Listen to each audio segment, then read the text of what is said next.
Hello. Oop. I got no volume. Hi. Oh, I heard, I saw Hey, you. I was on mute. Oh, okay. Sorry. I screwed up. Hmm? I just realized that I didn't contact anybody that's on the agenda. I got it online somewhere. What did I just get in my email? Oh, the Atlantic House move on Friday. Are they going to put those no parking signs up on Washington? Yeah, they always do. Okay. I think they usually just cone it. Yeah, that's what I thought. Yeah, no, they're on top of that. Oh, cool.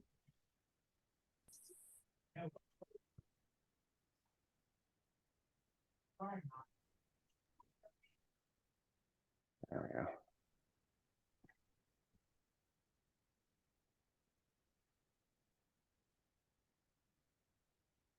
Mike, I made you co-host. What do you need me to do? Run the meeting. Mr. Chair, is that all right? Unless Art wants to be co-host instead. Sure, I'll do it. Because when I leave, I'll just make you host and you'll be in charge. That's fine. I'm happy to do it. If that just involves the turning off the recording. You just end the meeting. Okay. Yeah, either way.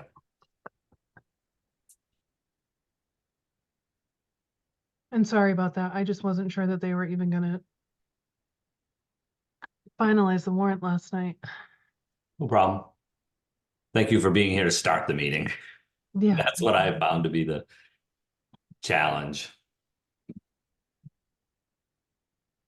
Morning. Hi, Mickey.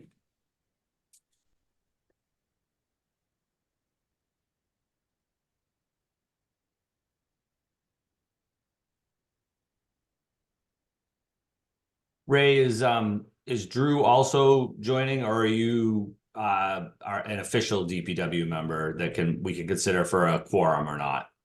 Honestly, not sure. He texted me this morning or last night and asked me if I was going to be at the meeting. I said yes. So I'm assuming maybe not. He might not be here. I'm texting him. Okay. I figured maybe since it's only like a second meeting, he might still want me here. That's all.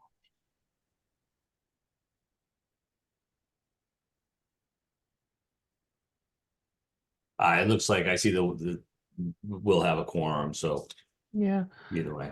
Police chief has been in a joining message for a bit. I don't know what's going on with her.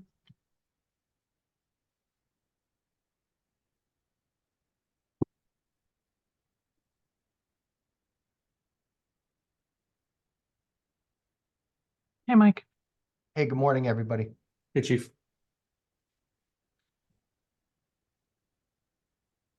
All right, so my apologies right off the bat. I didn't finish the minutes for you. I tried really hard, but the last 2 weeks have been a little kooky. And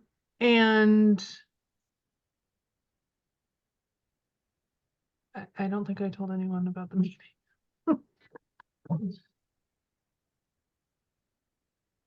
Sorry. Well, why don't I get started with the remote script and call the order, and hopefully Chief Casper can get into the meeting one way or another, or maybe you can contact her. Erica, are you still Yeah, I'm with here. us? I'm still with you. Yep. And you said you'll be here for the first half hour, you expect? Yeah. All right, great, thanks. All right, so I will call to order the Thursday, January 18th meeting of the Traffic Safety Work Group. This meeting is being conducted remotely by Zoom and pursuant to Chapter 2 of the Acts of 2023. By Zoom, as posted on the town's website, identifying how the public may join. Please note the meeting is being recorded, and is the recording on? It is. Thank you. Oh, it's just great. Thank you. So this meeting being recorded and all attendees participating by video conference, please be aware other folks may be able to see you, and take care not to screen share your computer. Please speak through the chair. You can raise your virtual hand or wave at the camera and I will recognize you. Please remember to mute your phone or computer when you're not speaking, and speak clearly to help generate accurate minutes. And please do not engage in conversation with other members. Please do so through the chair, taking care to identify yourself. And each vote in this meeting will be conducted by roll call vote. And so with that, we will move to the agenda. Are there any questions, comments, or concerns with the agenda as posted?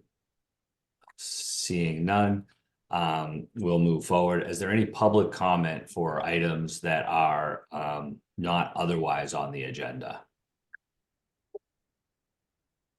Seeing none, and that brings us to official business, but let's hold on just a minute to welcome Chief Casper. Welcome, Chief Casper.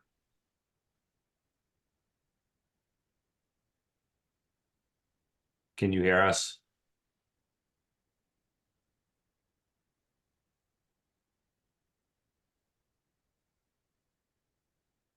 Jody, can you hear us?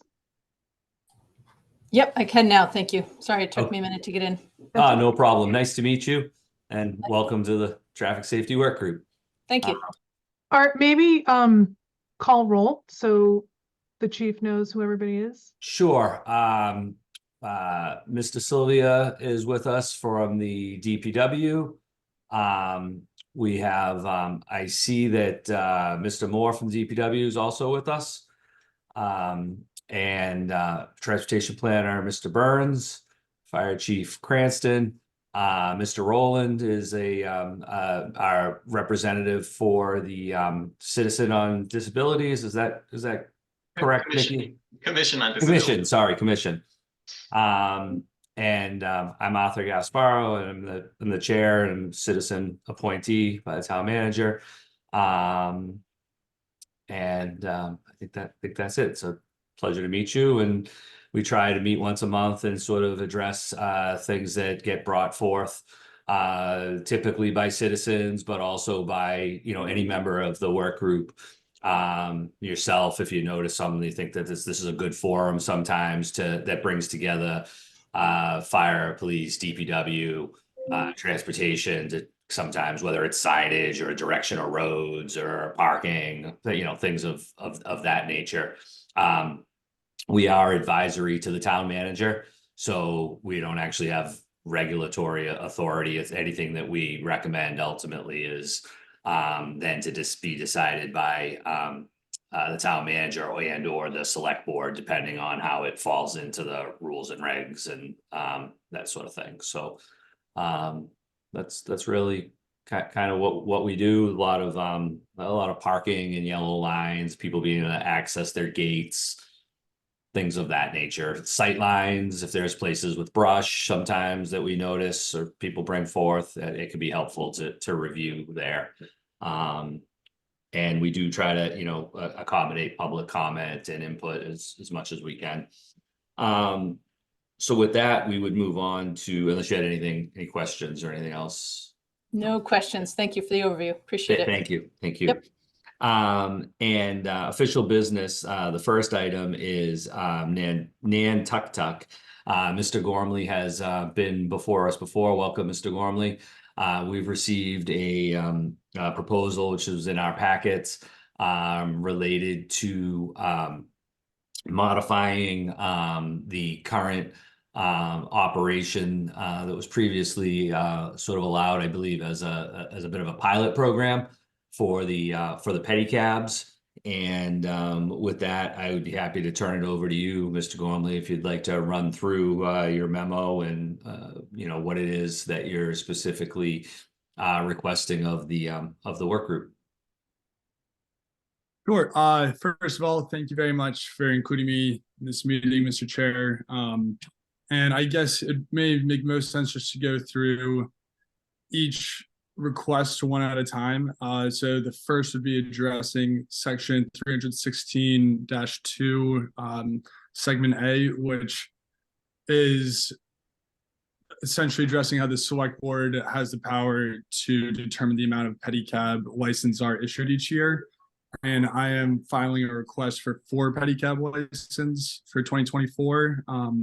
For the pilot season, I had 2 licenses just to kind of get a grasp on how it would work on this platform. And as Chief Pittman noted, or previous Chief Pittman noted, there's no complaints with that, and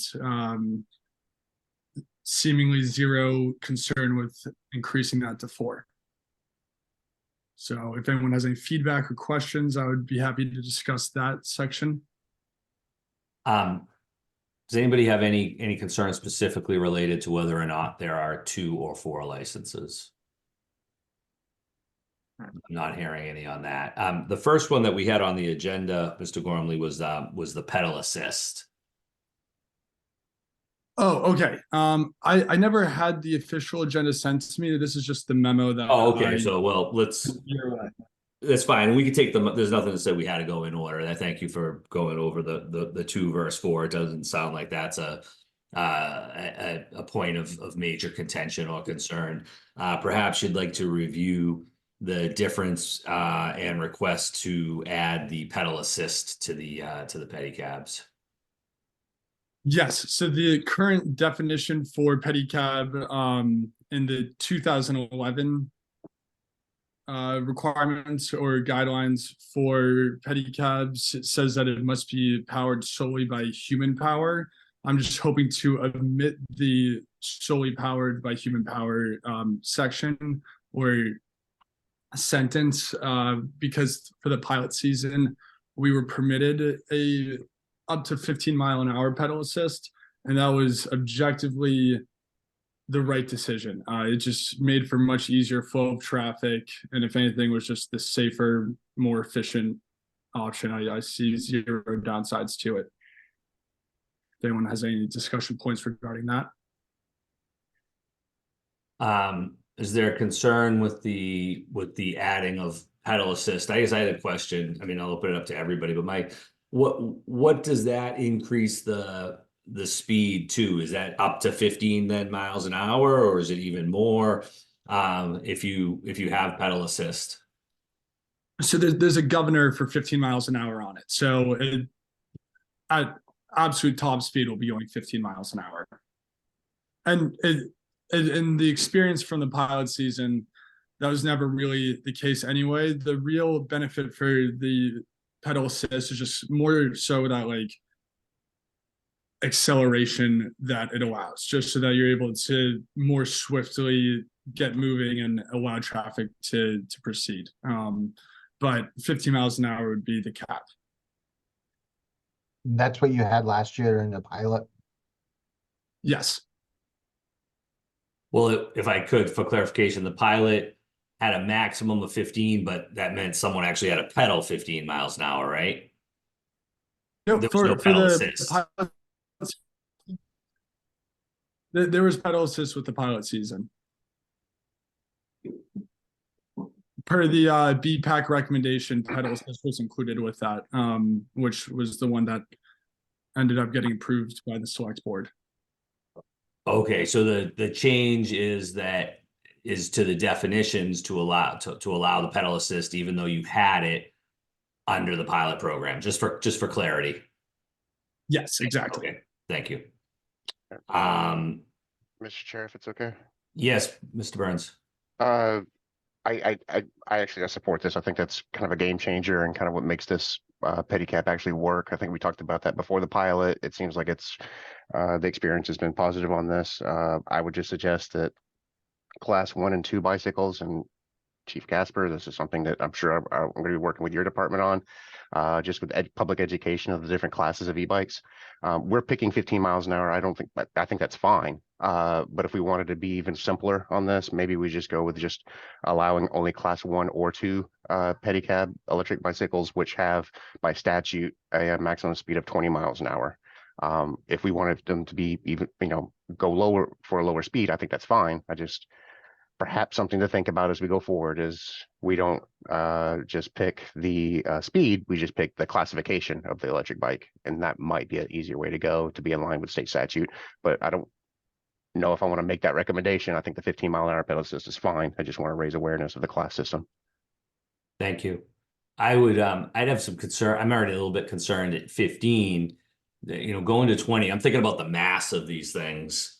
As I've, mentioned in previous meetings, my concern with the sort of overall is adding, these at 15 miles an hour on the roads is that it's sort of a third class of vehicle that is sharing our road at a different width. And, at 20 miles an hour, momentum and mass, from a safety perspective, is, why, if we were going to go with this, I would, prefer myself or support not increasing to match the class. I think that having an actual, if the applicant is telling us that he can set a governor that will throttle the machine to that speed, I think that might be a better way to go. I think that 20 starts to, you're moving along at a pretty good clip there. So just a thought on that. I would just like to say that I concur with Mr. Gasparo. I sort of envision this 15-mile-per-hour as just sort of an assist to be able to not slow down traffic, but not to certainly increase the speed at which the pedicab travels. I have safety concerns about towing somebody or a group of people in at a certain rate of speed. So I look at this like, I think it's good. It allows for traffic to keep moving, having the 15 miles per hour, but I would be hesitant to support, at least at this point, something more than the 15 miles per hour.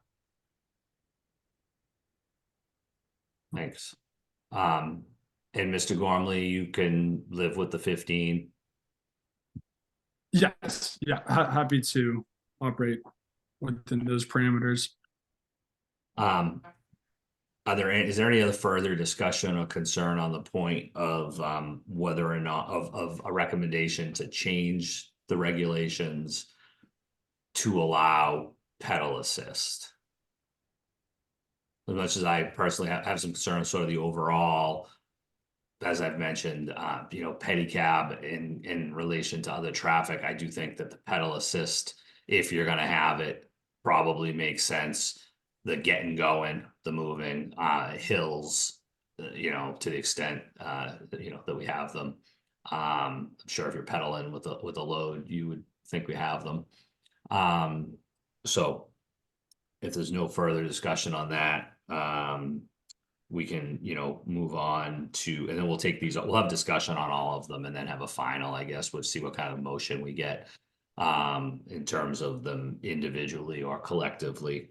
So with that, we would move on, Mr. Gormley, to the next item, which was modifying 316(2)P, as I understand it, to allow fees.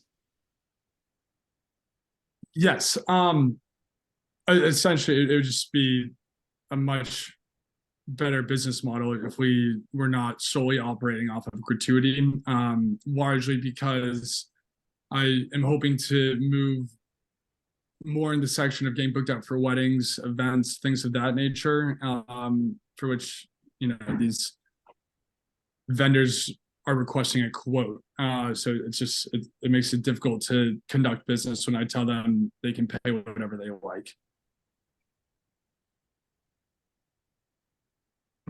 So it'd be best if I could, if I had the power to provide a quote on a pre-agreed price before anyone got within the pedicab, and that was how the business operated. I think that'd be easiest for the customer as well as the business.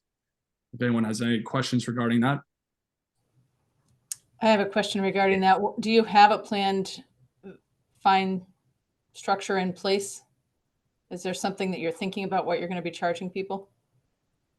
Well, I think it'll fluctuate from if it's season, off season, weekend, or weekday. But roughly going around about $100 an hour per pedicab for events for the rental. So, you know, plus or minus, I guess 50% depending on the season.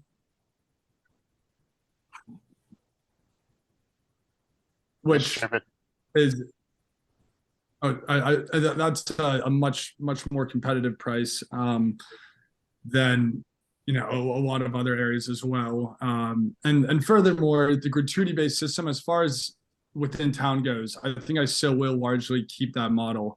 I just don't want to be prohibited from the option to be able to charge when I deem it necessary. Can you educate me? This was your first summer doing this, right? How many rides did you do this summer?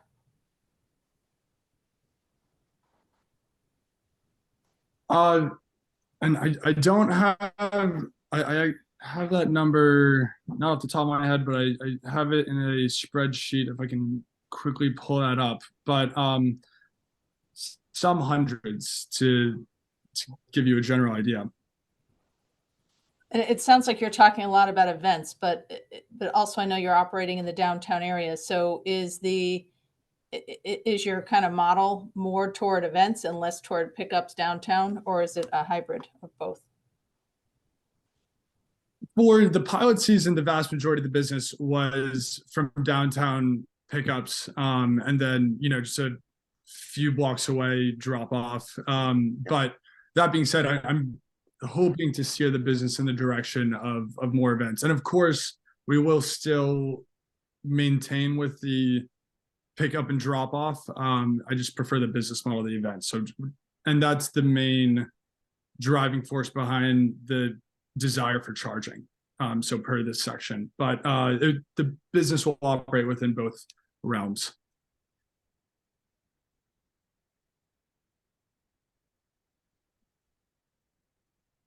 Ms. Mooney? Are there any questions? Thanks, Art. So I pulled this up from your October meeting. Hopefully everybody can see it. It looks like Yes. the pilot program did 1,887 rides. And again, it was a pilot program. There was no necessarily guarantees that it would continue this summer. That's going to be up to the select board. They have asked traffic safety and BPAC to review the requests to make a recommendation to bring back to the select board to help them with their decision. And I am so sorry that you didn't get your minutes from the last meeting, but I wanted to point out a couple of things.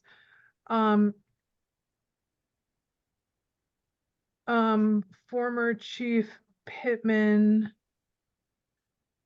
had concerns about the rates and especially how they would impact the taxi cabs and how that could potentially undercut the taxi cab. So I'm just putting that out there. And there were concerns about the oh gosh, what is it called? The service area map, about the speed, especially, and I can't remember if this was part of your request this time, Michael. About I think that's increasing the speeds, but you had said you wanted to go on roads outside of the town with cars going 30 miles an hour. And there was concerns about a pedicab going 15 miles an hour on a road in a 30-mile-an-hour zone, and you're not allowed on the bike path. So just putting that out there. Thank you. And that is the next item, and maybe we'll have just sort of going over them each, and then I think taking them collectively. Mr. Burns, specific to the fees. Yeah, it was along those same lines that Erica brought up with the taxis, and honestly, I'm kind of ignorant about the negotiated fee, any type of statute governing negotiated fees for rides. So I was through you probably to ask Chief Casper if there's some kind of language or something we could reference on negotiated rides, the fee for negotiated rides. I don't have experience with this sort of transportation and fees, so I would need to look into that. I'm not sure. Thank you. And I would just say, Mr. Chair, that I didn't have an issue with negotiated fees. I just didn't know if there was any regulatory language governing this. So I was actually in support of allowing fees versus the gratuity system. Mr. Gormley? I think to address Mr. Pittman's concern that the gratuity model makes the pedicabs the most competitive pricing transportation out there. So I think the taxis would be happy for me to be charging, as I would, just be a less competitive pricing option for them. And on a side note, I think I am approaching a largely different demographic than the taxis are anyway. I don't think I really impact their business model very much at all. And that's all I have for that. I have some concern when you mention sort of the event type of an operation, and thinking that you now have 4 of these running, and let's say, and I just for hypothetical for discussions that, that you've got a wedding and you're going from, St. Mary's to the White Elephant, and now you're running 4 cabs, 4 pedicabs back and forth for, for a fee. So you're going to be doing as many trips as whatever the demand is, back and forth in downtown traffic. Is there, as you develop a business model that now allows that kind of fee structure, and essentially encourages you to provide the service you're being paid for, is fair business practice, understood. But how does that potentially negatively impact, downtown traffic congestion? Is part of my concern with the bringing this into sort of a for-profit type of model. Myself, I understand why you want to do it, of course, and that that the gratuity based was only perhaps going to work so long, but this all of a sudden turns it into sort of a full-fledged transportation alternative business model and program that puts these pedicabs, and next year you may, maybe back for more. And, again, my concern is really just the interaction of the pedicabs with the current traffic congestion, that we have. People trying to get around or slowing the other traffic down. I mean, it's, I think that's just part of my personal concern with it, but, we can, take that to sort of see how each person feels on the fees, and then we'll move to the map. Mr. Gormley? Per the congestion, I think the pilot season was hugely effective in disproving that concern. I mean, we had 2 pedicabs that were regularly running in tandem, and we had the QR code posted for public input per Mr. Burns' suggestion, none of which had any reference to contribution to congestion. And I really do not see any reason why 2 more would all of a sudden have a change on that. Especially because, as we all know, it's not as if downtown traffic is moving quickly at all. So I really do not think that would be a problem. Okay. Anybody else on the fees? Well, it sounds like we might have some differing opinions on that one, but let's move on to the extended map, and then we'll take them all. And so the final request that you have is to extend the service area map. Yes. So I'm largely the proposed service area map includes up to the rotaries, which was included in the pilot season. And then I'm essentially just hoping to extend it to the top of Main Street, and then out towards Steps Beach, as well as Bartlett Farm Road, and that's primarily focused on between the Cisco Brewery parking lot and the brewery, which is a 200-yard straight shot.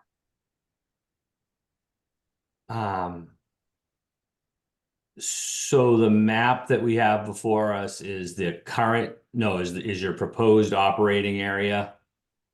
Yes, this is the proposed one. And then I guess the question is where you have, you show Bartlett Farm Road, so essentially from Hummock Pond to the farm and back, you'd propose to operate on that road, but you wouldn't be proposing to operate on Hummock Pond Road between town and, you No. essentially don't have a connection between transfer. your service areas. No connection. So you're thinking like people get dropped off the shuttle or what have you there, and then you're shuttling them, so to speak, from there through that corridor, or from essentially the brewery parking lot in either direction, perhaps.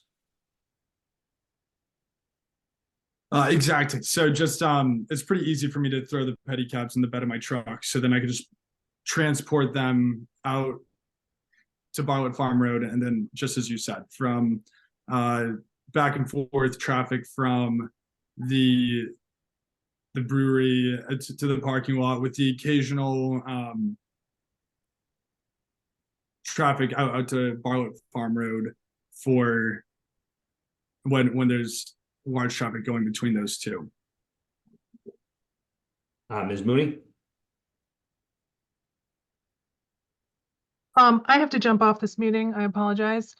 But I did want to just make sure everybody saw the email exchange in the packet between Mr. Gormley and the licensing administrator about special events outside of any proposed service area. I know that there was a discussion about allowing a special event in Sconset for the Wade Cottages. And that was not supported. And I just wanted to say that I think if there is a service area, it needs to be just the service area. Agreed. So I'm gonna make you host, Art, and I'm gonna jump off. Okay, thank you very much. So with that, I think that perhaps we should, the floor is open for discussion by the work group members, but it may be helpful to consider the two proposed service areas separately in terms of the expanded town area and the Bartlett Farm Road area. I would say that I have concerns with Bartlett Farm Road for sure. You'd be operating on that, on that road again, adding, people will try to pass you on that road. I have no doubt about it. It's a straightaway, the speed. I just don't think that, given the operation there personally, I would not support that as an extended service area, for reasons of concern with safety.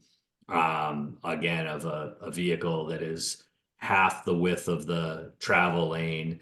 And I just believe that with the speed difference there, that the cars are going to go around you, combined with the pedestrian traffic and that narrow walking path on the west side. It's just, I understand why you want to do it, and I can understand why it'll probably be well utilized. And pedestrians may prefer it, but I think if I'm looking at it from a traffic safety perspective of vehicle types and congestion and speed, that's my concern there. But I'll open it up to see how everybody else feels about it. I just wanted to offer my opinion on that. I don't support the Bartlett Farm Road access for the same reasons that you just articulated Mr. Gasparo. I think it increases the public safety hazard on that road. I know cars travel fast on that road, and I believe they will try and pass people in a pedicab. And for those reasons, I don't support that as either. Any other members have any thoughts on the extended area regarding Bartlett Farm Road? Mr. Burns. Thank you, Mr. Chair. I actually didn't have much of an issue with Bartlett Farm Road. I think this is that's a corridor that we want to encourage the speeds in the 25 mile an hour range. I actually have to double check and see if that's covered as part of the 25 miles an hour island wide unless otherwise posted. I'm flaking on what we call that sign. But I want to say that corridor is in that district. I'd have to double check it. I think you're right. If it is, I would say that this is completely acceptable to have an electric bike along that corridor, going those speeds. I think it could be good for business as well. Just and reduce auto dependency along that corridor. If you're at the brewery, sitting a friend to go to Bartlett Farm, grab some provisions, come back, find a parking space, walk. This seems to be a good mode of travel to at least negotiate a reasonable price to shuttle people back and forth to that corridor, either to the Bartlett Farm or to the parking lot itself. I just think it's a fun activity that people would take advantage of. I don't think it'd be that much of a detriment to traffic safety on the corridor, again, because I have to double check this. I want to say that's a 25 mile an hour corridor, and these would be an acceptable vehicle in that corridor. Thank you. Thank you. Work group members, anything else on that particular corridor, Mr. Rowland? Yeah, I was just gonna suggest that maybe we could do that Bartlett area as kind of another trial basis. Do it for the first half of the season or maybe the first full season, and not make it a permanent part of the regulation, but just see how it goes. My sense is that anything that we would support would have a provision for review and, sunset. I mean, essentially, I would think, granted, once you change the regulations, that certainly starts to codify things more, but we may consider, they're at a minimum. And again, might be a recommendation in terms of, Mr. Gormley, to his credit, has provided, good reporting on last year's activities, and likely we would want to see or recommend, it's really up to the select board, to have that it's essentially some kind of conditioned approval, if in fact you're going to allow that. Mr. Burns? Apologies, I didn't lower my hand. Okay. Anyone else? Mr. Gormley, we're happy to hear from you. Yes, I just wanted to bring up my perspective of Bartlett Farm Road on how it lacks a bike path. So there's already lots of cyclists that are operating on that road. I've seen on many occasions, especially when the brewery lets out people, it's a narrow walking path between the satellite lot and the brewery. So there's consistently people that are just walking along the road anyway, especially in groups. So I don't think that this is, necessarily a very fast, I'm sorry, I'm trying to think of how to best word this, but just how there's already lots of other traffic that appears to be on this road. So I think that if anything, the pedicab could incentivize less people from walking on the road, and maybe help maintain that healthier, safer pace of traffic. My sense, and not to be argumentative, would just be, it sort of makes my point that I think that now, as you've said, if you've got pedestrians into that travel lane, and now you're adding another vehicle mix, and that is moving along, and the people aren't, and they're going around them, and the vehicles are using the road. I don't want to beat a dead horse. I just want to offer that I just have concern that the brewery service is of concern to me. I mean, but I think, you know, we've kind of all got our different opinions on that, and you can, you know, see how it goes, Mr. Burns. Yeah, I think my biggest concern with this was the connection between Bartlett Farm Road and to town, and that's been explained away. We're not using McPond Road and the bike path and the narrow Yep. side path that's along Milk Street, which I think would be, you know, that would be a point of contention. I am gonna say, I believe that this is kind of a split issue amongst all of us, and I'm gonna support what Mickey had suggested, that maybe we make a recommendation, or maybe I'll make a recommendation that we try this as a pilot and we not change the map until after this has been tested for a season, to see, you know, if there is unsafe conditions for this to operate. So I know you probably wanted to make a motion at the end of all this, but I'll just, if you want to do that, I'm happy to, you know, keep powder dry and hold back on it. But I think that's, you get the spirit of the motion I'm going to make. Okay, and I appreciate that, but though perhaps we finalize the discussion also as related to the downtown expansion. So that we could take whatever motion is formulated related to the map all in one motion, perhaps? Sure, if you want to migrate over to the Mid-Island extension into the Mid-Island area, we could do that. I got the feel I'm going to make the same motion for that area as well, because I think I have the same kind of concerns, and we're going to be split on that discussion as well. So Art, one last point about the Bartlett area. Yes. You know, the bigger concern to me in that area is the traffic, is the speed of the road between, say, the parking lot and the farm. You know, between the brewery and the parking area, the traffic is, you know, there's a lot of people out there. It's generally pretty tame in that area and controlled. So maybe we could limit this just between the parking lot and the brewery, which I imagine is most of the business anyways.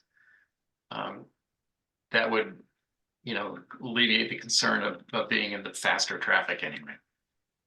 That'd be up to you. I mean, I still see the same sort of concern personally with mixing up all of those pieces of traffic and the volume of people that you have there personally. I think that, as Mr. Burns said, it would be well received. People will like it. It'll make, you know, I'm trying to just stay in a lane of concern related to pedestrian and vehicle and traffic safety if we're going to recommend something.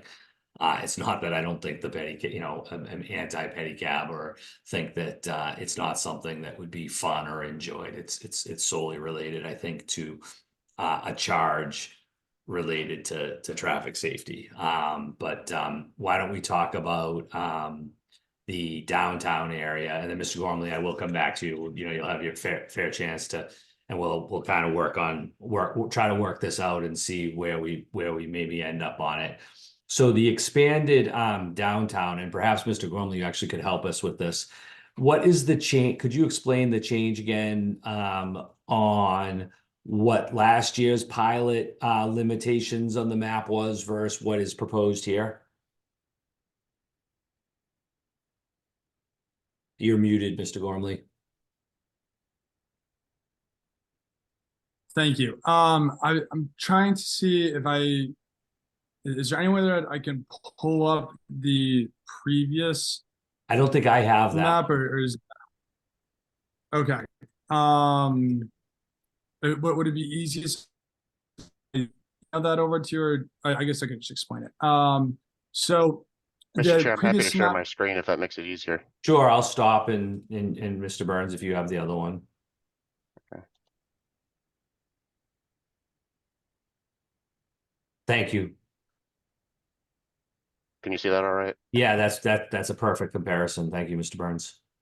Thank you. Okay, so now I think we can have the discussion that you could see that essentially what was approved was north of Main Street, and now you would be going all the way out to the Rotary, as you sort of, as I believe Ms. Mooney had sort of mentioned, but this puts it in a graphic form.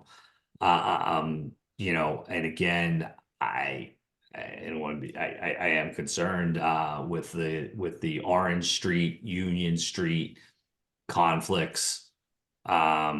with the vehicle movements through there, and just creating traffic congestion and passing, you know, in an expanded area. But everyone can have their own, just say on that. Mr. Gormley?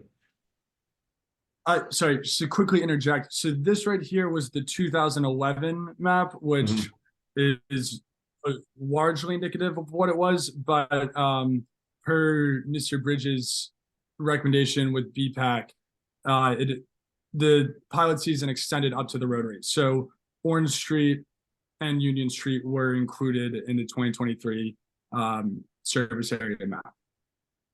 Okay, thank you. Without problem.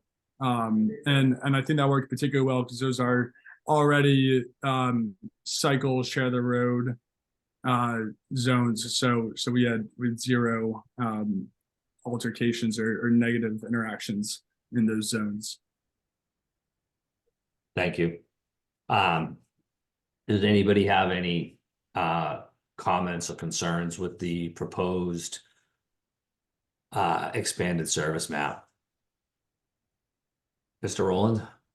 Yeah, I think my biggest concern is the Prospect Sparks Avenue section. Because the traffic is pretty heavy there and can go pretty fast. I could see going up to those roads, just pulling that red line off the roads to the north or east a little bit. But I think traveling along those roads, maybe even Quaker Road, might be a concern also. Mr. Gorman, I'll come back to you. Let me just run through in case everybody, let's get any other work group members have comments or concerns with the or questions about the proposed service area. Mr. Chair, I'd raise my hand, but I can't find it now that I'm No, sharing that's my fine. screen. Go ahead. You can always just wave at me. I get a camera. You got your camera on. Okay.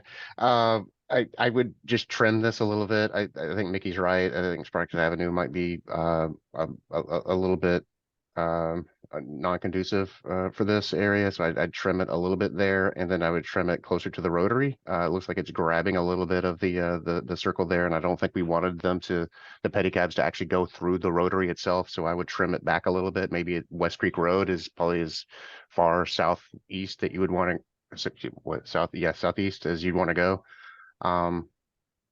Generally, I think Pleasant Street would be the corridor that you'd want to utilize, and perhaps that section of Orange Street from town to I wouldn't say any further than where the landmark house is and West Creek Road. That would be kind of the limit. You'd want them to extend south. I can probably mark this up a little bit if you want to just maybe pause on making a recommendation on the map itself, and maybe tailor it a little bit more. But I generally support going into the Mid-Island area, just probably not as far down to the rotary as what it's showing here. Thank you. Mr. Gormley? I agree with the concern regarding Prospect Sparks. That's more so of like the boundary, where that just seemed like a good sort of natural border to largely stay within. But also happy to consider what Mr. Burns proposes with his markups, and then to discuss that. Okay.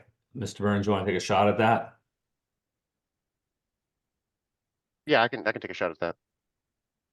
So you'd be thinking that would you allow them? So essentially we wouldn't allow the pedicab on Sparks, and you would limit it to Pleasant?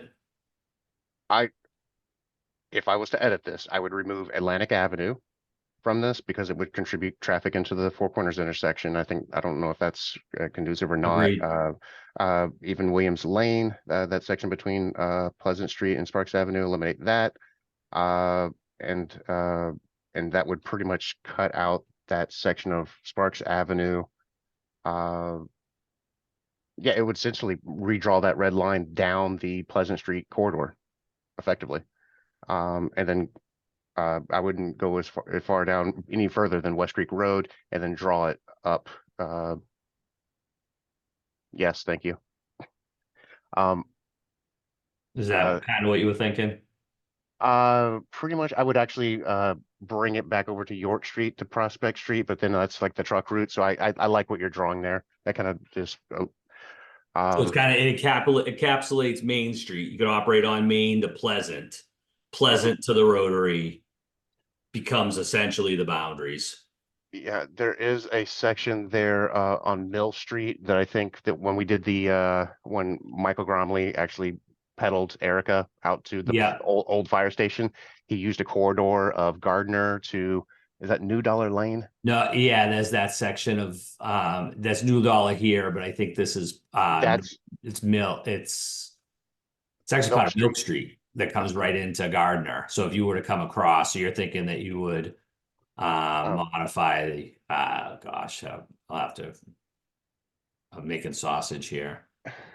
But you would like be thinking that you could come, I mean, do you really want to be on Prospect though, given that that's kind of what you're saying? You'd come around New Dollar, back New Do- Candle House if you needed to, and even or Angola Street, Angola, right right? there. Exactly, And then, down to West Creek Road and no further than West Creek Road. oh, West Creek, sorry, all right, one more time then. I can't easily, Yeah, you're fine there. You're fine. oh, so you'd stop at West Creek Correct. and And then then bring it over to Orange. exactly. And I think when Nathan Porter drew this map, he just highlighted parcels. So, but I would just go along Orange Street there and to East Creek, and then the balance of it would remain the same. But yeah, trimming it the way you're doing it right now is exactly what I would do.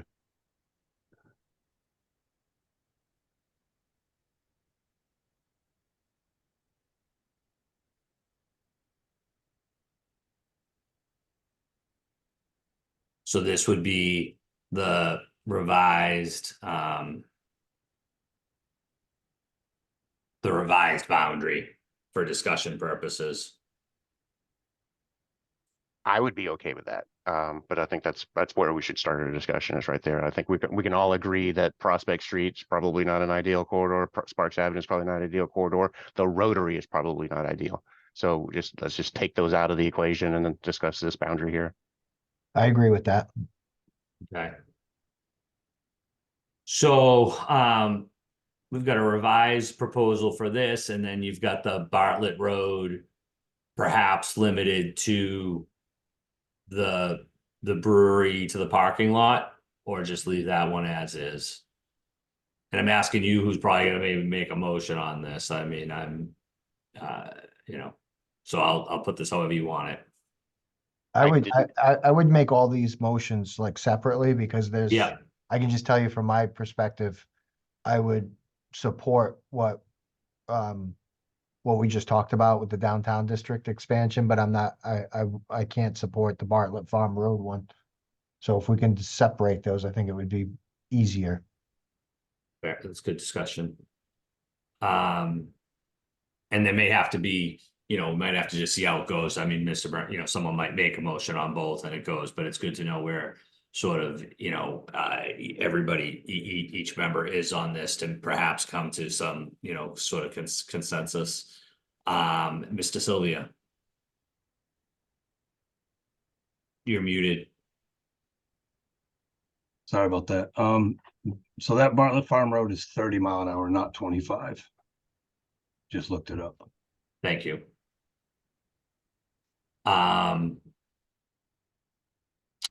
So on the service area map, is there any further discussion? So I guess maybe we'll work backwards through each of the items. And unless you wanted to do a global motion, I think that you could do that too. Maybe less likely to pass. I don't know. It didn't seem to be much concern on the pedal assist. The 2 verse 4, the fees, and the service area map. So we can either take them individually or collectively. as well as the, the map, whether or not it includes Bartlett Farm and the revision to, to the town service area. The floor is open.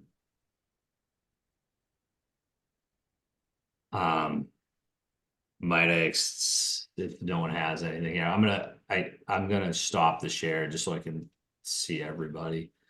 Mr. Chair, I'd like to make a motion to support items 1A and B as proposed, and just get those two out of the way. Okay, so we have a motion on the floor to, and I just want to reiterate to be sure for the minutes that it's clear, to recommend allowing pedal assist bikes and the increase of up to 4 pedicab licenses. That's the motion. That's the motion. Is there a second? Second. So the motion's been made and seconded. Is there any further discussion? Can you read the motion one more time? My apologies. Yeah, no problem at all.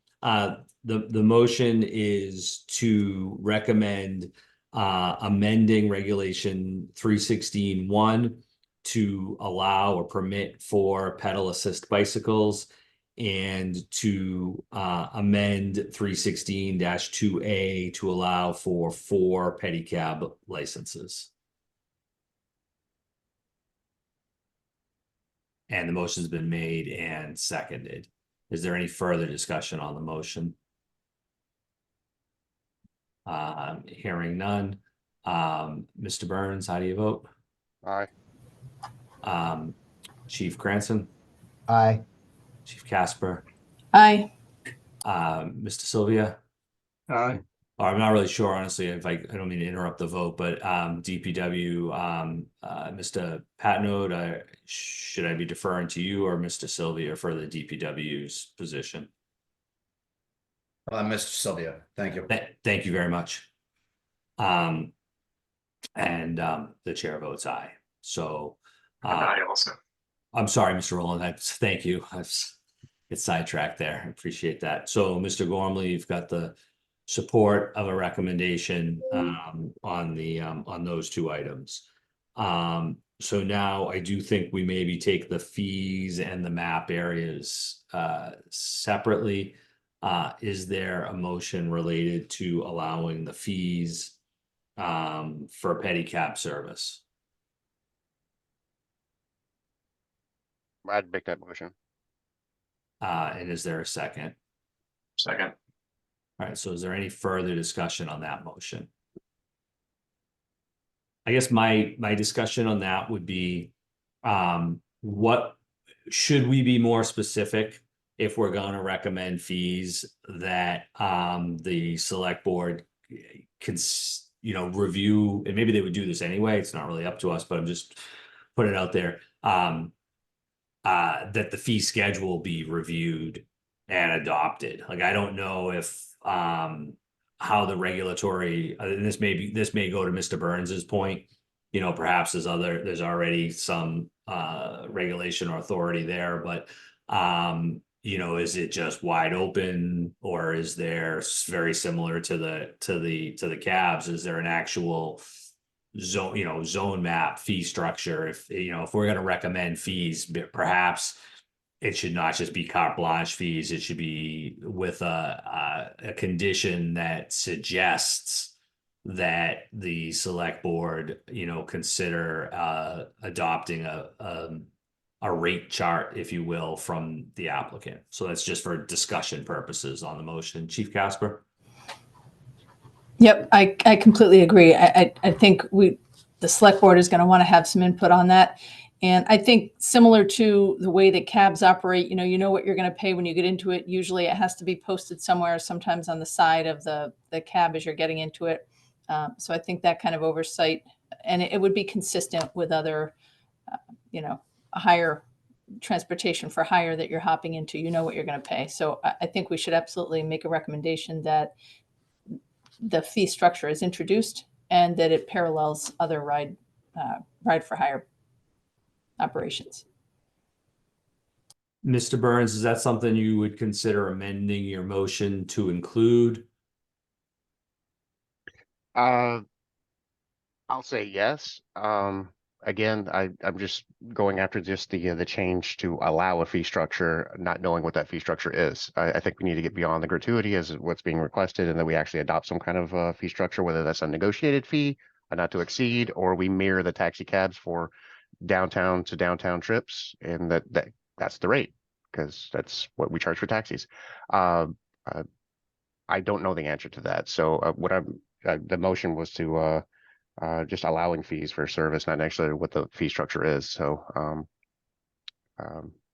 if there's a friendly amendment offered by Chief Casper to modify that language, but I don't know if I want to recommend what that fee structure is.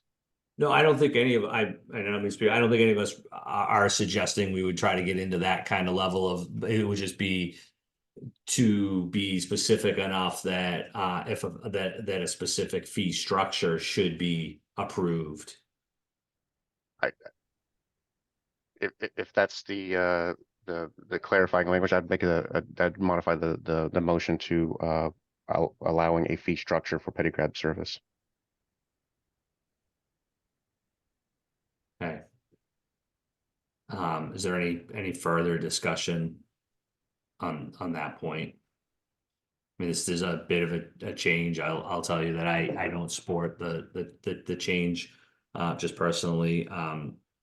And I think that if you're going to continue on a pilot program with these extended areas, extended license and pedal assist, that let's see how it goes again on a gratuity basis is just my feeling. But we can just see how the vote goes. Any further discussion? Mr. Burns, how do you vote? Aye. Mr. Sylvia? Aye. Mr. Rowland? Aye. Chief Casper? Aye. Chief Cranston? Aye. And the chair votes nay. So that carries, Mr. Gormley. And the extended service area map. So we have a suggested change. I think that whoever wants to make the motion, we could do it in two parts, either to have the revised area for the town service area plus Bartlett Farm Road as shown, or take them individually. I'll open it to the floor, whoever wants to make a motion on that. Mr. Chair, I'd make a motion to pilot the Bartlett Farm Road corridor as shown on the map. Okay, is there a second? Second. So any further discussion specific related to the Bartlett Farm Road corridor? Is it possible to amend that motion to just include from the parking to the brewery? I think that's where we have like different opinion. I didn't think there was an issue with going to the farm. I didn't think there was a resounding traffic safety concern there.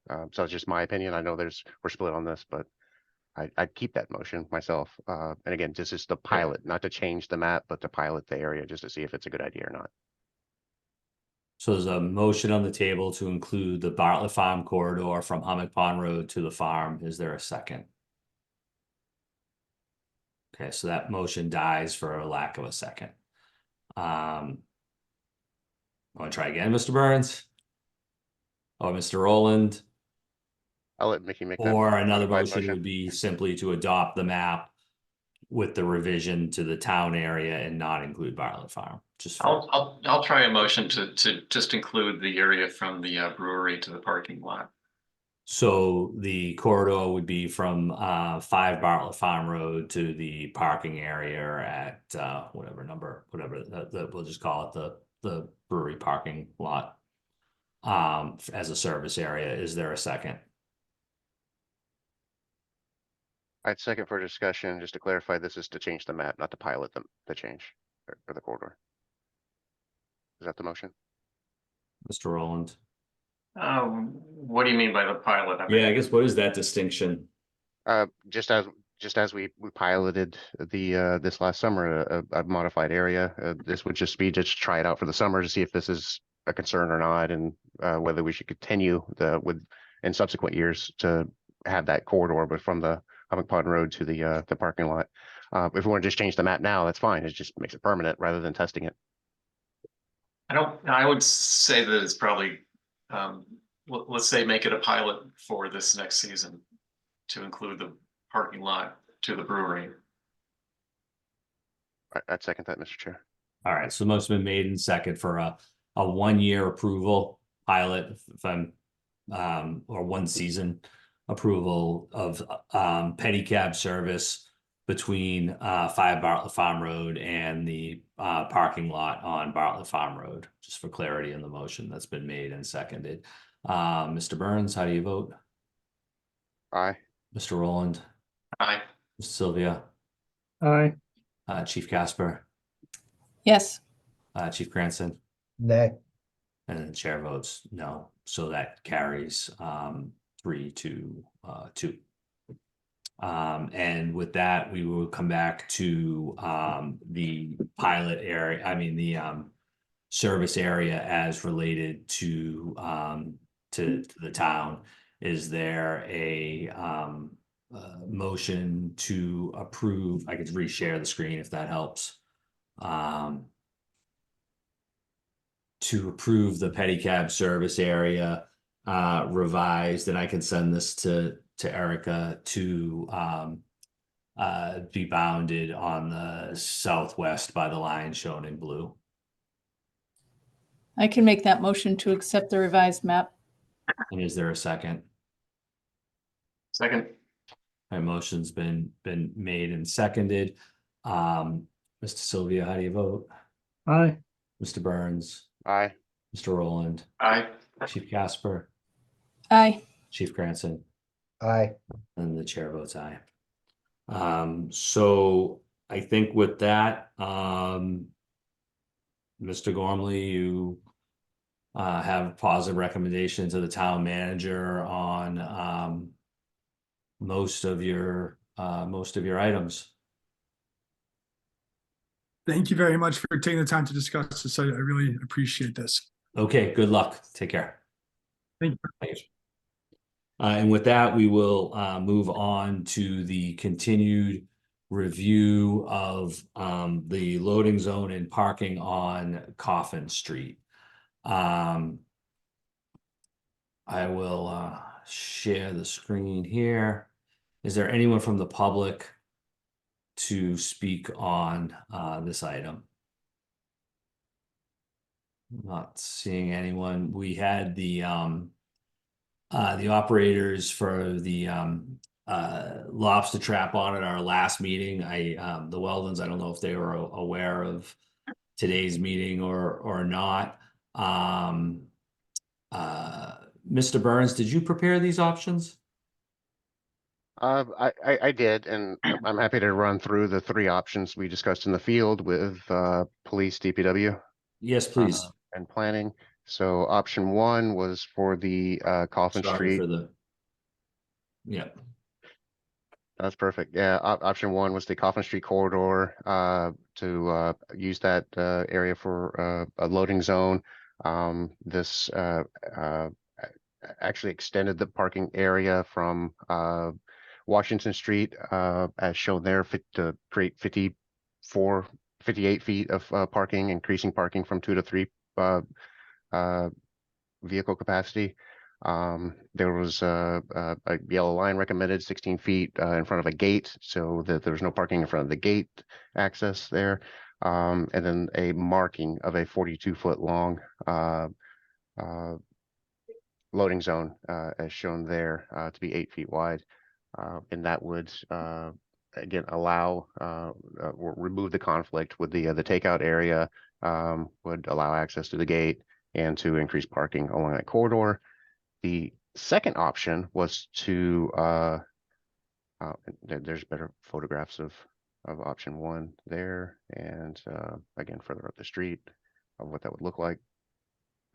Option 2 was to relocate the loading zone to Washington Street, as shown here, basically using an area between a yellow line and a accessible parking space, repurposing 3 on-street parking spaces for a loading zone. And again, retain those 3 parking spaces from 4 p.m. to 8 a.m. for evening parking demand, but during the day, from 8 a.m. till 4 p.m., that would be purposed as a loading zone. So that's option 2. Option 3 was to repurpose the curb line next to the Greenhouse bus station. Right now, there's I don't believe there's any parking designated along that curb space. This would just designate that curb line as a loading zone, and to change the one-way traffic flow to from a two-way from a one-way westbound to a two-way traffic flow along that area. So those were the 3 options we discussed. I don't know if you want to open up for questions on that, but I'm happy to make a recommendation. I think we all had a preferred option when we were in the field, but we did want to bring a couple of other ideas out for the group to consider. Thank you, Mr. Burns. Certainly, and we'd love to hear your recommendation. Yeah, I'd make a motion to support option 1. Thank you. Mr. Cranston? Chief Cranston? So, I also went down and looked, and from the fire department's perspective, option 1 would have the least amount of impact,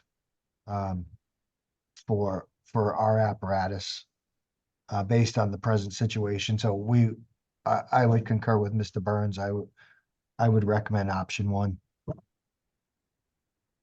Thank you. Mr. Rowlands? Now, my only concern with option 1 is that it looks like you're now adding parking down close to Washington Street, right down to the intersection where currently there's a yellow line. And I think that to stack parking right so close to the intersection is a problem. It won't allow cars. You just can't go to have two-way traffic and parking. So if there's cars stacked up in that area, people won't be able to enter from Washington Street if there's cars queuing up on Coffin Street. Thank you for that point. I had a similar point just for clarification, Mr. Burns. Is the proposed, you've got a black arrow that runs all the way to the corner of the lobster trap building, but then you've got the blue square and yellow line. Would your proposal, and then you label it as 58 feet, would you actually include parking all the way back to here? Or, I mean, don't our regulations require anyway that we stop, I think it's 15 feet from the intersection would have no parking anyway by regulation?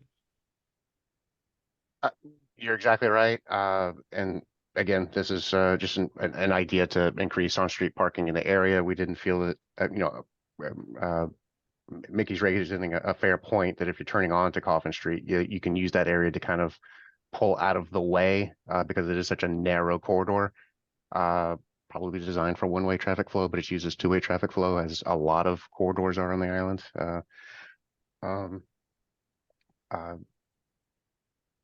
Again, this is a proposal just to increase the on-street parking space, and I think the feel was that the volume was so low on this corridor that this might be an acceptable change to eliminate that yellow line and to have 58 feet of on-street parking to allow up to 3 vehicles along that section. Again, there's my other concern with vehicles parked all the way to right there is just there's a significant volume of pedestrian traffic on that sidewalk, from the town lot into town.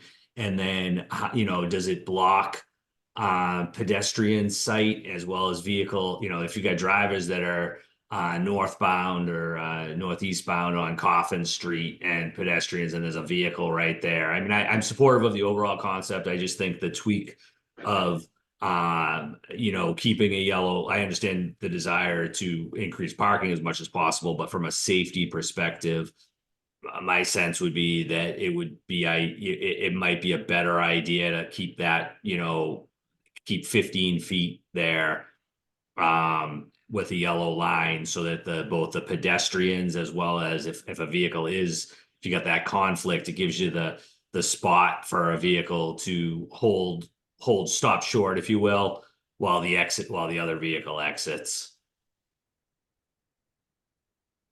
And then my other question on the loading zone, did you envision any time restrictions, or what are the parameters of this particular loading zone? I found this on the web. The watch is always Oh. listening.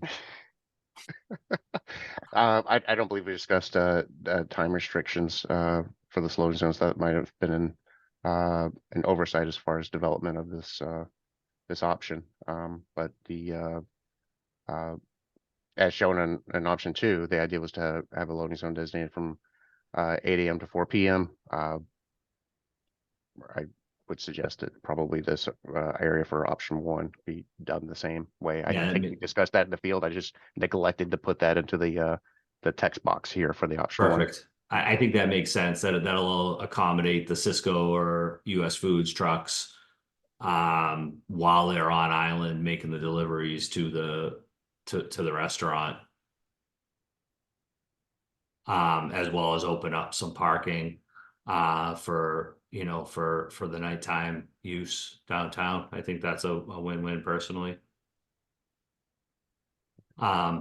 Any further discussion? Does anyone want to revisit or look, pretty interesting concept in terms of the two-way traffic in here, but would that anyone's circle in town? I don't know. I think that the parking that you have there versus doing away with that, you're better off to have the parking than the two-way traffic. Even if you were to take this separate from what we're talking about, I don't know that offset is worth it. I think the higher value is the parking personally. Mr. Patnode? Thank you. As far as the hours of the loading zone in option 1, I thought at one point we discussed with the operator of the business there that they have a weekly inspection with the Board of Health on, I think, Monday morning. So they were concerned about having access to that area on Sunday evenings. So I don't know if 8 a.m. to 4 p.m. solves that problem. And I guess while I have the mic, one option we discussed, or option 2, we had also discussed because of the location of it in proximity to the Handlebar Cafe, the VFW, or the Legion, and other businesses in the area, so that's more of a shared location rather than in front of just the one business. Additionally, that area does get fairly tight, and then with modular house moves, and other house moves for that matter, that area is constantly marked no parking for those types of moves. So just in my mind, I thought that was just an additional benefit that was probably worth noting as far as option 2. But that's not to say I'm not in favor of option 1. I just wanted that to be put out there for those that are part of this meeting and weren't on site when we had a bunch of these discussions back a while back. Thank you. To the point of the food truck or the food trailer, I believe is what they actually have, right? That they bring back. I mean, it's almost a separate issue. If you're to try to, it's a public road and we're trying to allow for deliveries, but now you're trying to specify essentially a anybody could come and use that loading zone, right? While it's ideally situated obviously to this restaurant, it gets all of their food deliveries. But I think to try to short what otherwise would be, that there's not going to be any food deliveries typically, after 4 o'clock because they're all gotten back on the boat. So now if you, instead of having public parking available, if you were to restrict it to loading zone only during those off hours, you're essentially, losing those parking spots directly for the benefit of the private business's food trailer, right, in a public way.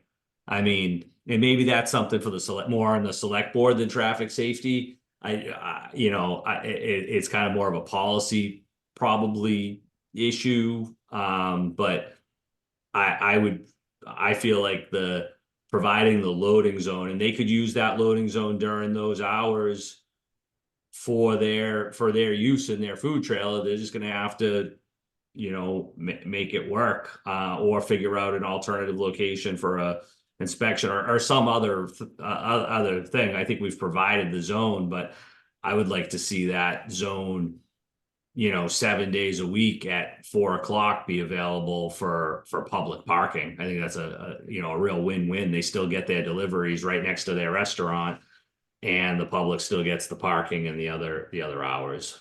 That's my thought, Mr. Patton. Yeah, no, that's a great point. I guess maybe I misspoke a little bit. I just remember having the discussion of whether they bring the if my memory serves me correct, I believe they bring the vehicle the day before, and thus this was a solution. If we did 8 to 4, they get it there before 4, then that essentially turns into a public parking space.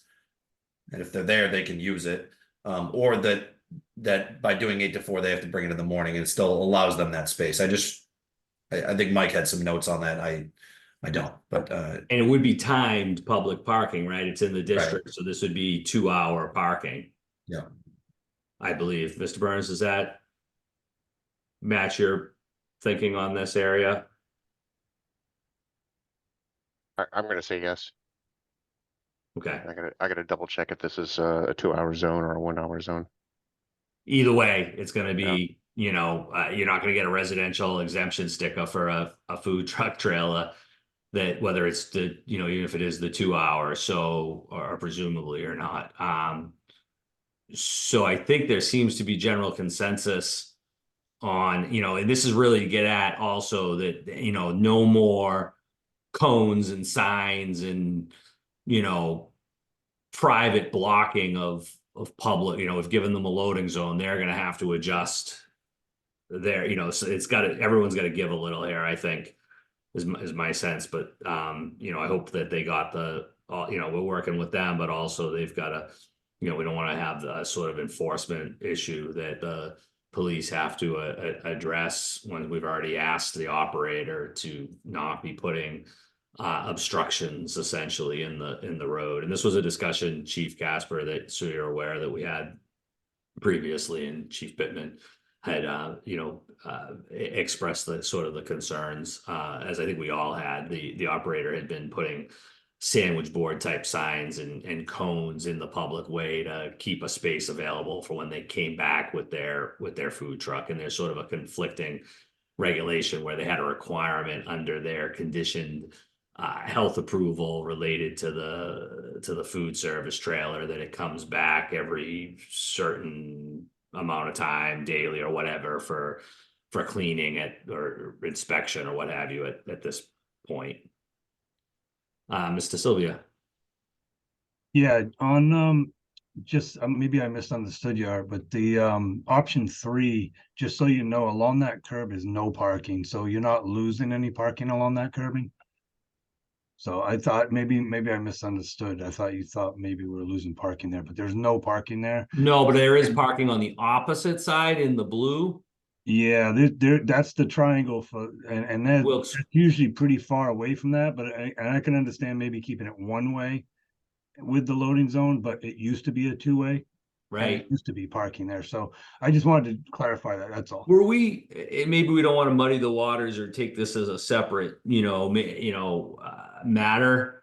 Is there other improvements that we might look at besides for the loading zone issue related to, I can't remember. We did away with that parking, I think, related to the Nerder bus making that circle not go if they didn't go in here, perhaps, or again, maybe just for moving things along today, we stick with the loading, and then we maybe want to look at considering what improvements could be made in this area, related to either adding some parking along with a one-way. Is the change in Nerda bus sizes that are happening, does that help us in some way that we might be able to pick something up? But I would suggest that we hold this item, unless Mr. Burns, any thoughts on maybe revisiting this little piece of things for at least a little mini study? Yeah, I gotta think back to like 5-10 years when we did. I can't remember exactly when we made that one-way change, but I think the idea was that we would treat this as a counterclockwise circulation around the triangle. That if you're driving south on Washington Street, you would go to the tip of the triangle to make your left-hand turn to go up Candle Street and just use that as a Yeah. counterclockwise circle. But on that point, I'm wondering then could we have parking back along that strip? But again, maybe that's a discussion for probably another day. Parking, tour van, there's lots of demand for. Oh, for that curb was it. space. That was what it was. Wasn't there related to some shuttle buses And island related to the tours. High Line, maybe during COVID even. There was, yeah, I- it's coming back to me now. I wasn't here during the pandemic, but yeah, the where it says existing tour van parking, that's up where the north side of the curb line. The south side is just wide open. I will say, just anecdotally, just seeing this over time, that UPS drivers and stuff do use the south side of that curb as a All right, let's one of those maybe unmarked loading zone areas. table that one. Our meeting's running a little long here, even the and come back. I think if there's consensus to option one. So what I'm hearing, and someone feel free to make the motion they want, would be that we would recommend option one, holding a yellow line 15 feet back from the crosswalk, or maybe we say 15 from the corner, so that way you keep the crosswalk in that 15, so you're not going quite as far. It only ends up being maybe like 10 feet of a yellow line there. And I think the regulations would be from that curb line with the 15, and then that the loading zone would be from 8 to 4. Art, can I just add one Yeah, comment? anyone can make any motion they want. I was just trying to summarize where I thought our discussion was. Yeah, so I'm just regarding that 16 feet of no parking in front of the gate. The gate only looks like it's maybe 8 feet wide or so. Can we make that 16, 8 or 10 feet? Maybe we'll gain a little bit more parking beyond that. Oh, I think that's wider than 8. I suspect. Did you guys measure that in the field when you came up with this graphic, Mr. Burns? Yeah, I want to say that they measured from the crosswalk all the way up 58 feet, and that 58 feet does kind of inch towards where that door is. So there is a little bit of a gap there. If there's And the appetite to 16, I'm sorry, the 16 feet might allow for the ramp out of the Cisco truck. no, that 16 feet was purely for, you see the guy coming out of the gate there. It's purely to allow them to get out, and that 16 feet stopped right where the brick I guess sidewalk is there for the takeout area. So that was where the 16 feet came from. It's to allow 58 feet to get right up to where the door hinge is on the gate. And then the balance of it, the 16 feet, was to go up to where the sidewalk started. Okay. Good. I guess Mr. Rowland's sort of point is, why did they need, 16 feet is they're just bringing a dolly with food in there? I mean, are they backing in there, Mr. Sylvia? You know that area, maybe you can answer the Yeah, question. that's where the Miles Reese dumpsters are. They have roll-off dumpsters that come out. Perfect. You push Gotcha. out. So that's why you got the double gate. Gotcha. It's actually 2 gates, but they use it as an entrance also. But I believe that where the loading zone is, there's another door back there is where they actually get like Cisco trucks and stuff like that. That's more for Miles Reese. That's where their trash dumpsters and stuff are. Fair point. So is there a motion related to option one?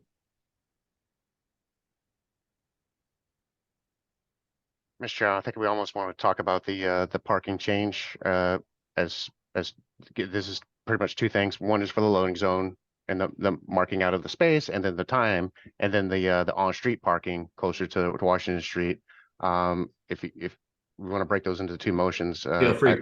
I'd make a motion to mark the loading zone as shown in option 1 and designate that time from 8 a.m. to 4 p.m. Is there a second? Second. The motion's been made and seconded. Any further discussion? Mr. Sylvia, how do you vote? Aye. Mr. Burns? Aye. Mr. Rowland? Aye. Mr. Patno? Oh, sorry, we got a DPW vote. Chief Cranston? Aye. And Chief Casper? Aye. And the chair votes aye. Thanks. And then, Mr. Burns, did you have another motion? Yeah, on the on-street parking, it sounded like there was some reservation. We picked the 58 feet because it allowed, if their vehicles are appropriately sized, get up to about 3 vehicles in that space. If there's safety concerns there, I'm happy to take no action on that portion of this option 1. So where does the yellow line end now? There is a You're yellow saying line. essentially take no action means that you kind of have parking on that it's just it's status quo. Uh, Except that what about the yellow line? What about adding this yellow line? yeah, that could be put back. I think by the aerial photograph that was marked yellow at once upon a time. And maybe that wore out or got paved over. I don't know what the story is there, but there was a yellow line in front of the gate. So I would just maybe put it back as it was. I'm guessing, but um, Ray may have a better memory on what that used to look like than I do. But just looking at the aerial, it looks like there was a yellow line at once upon a time. Yeah, I'm not sure. I don't remember that one, but I would still do the 15 feet at the other end.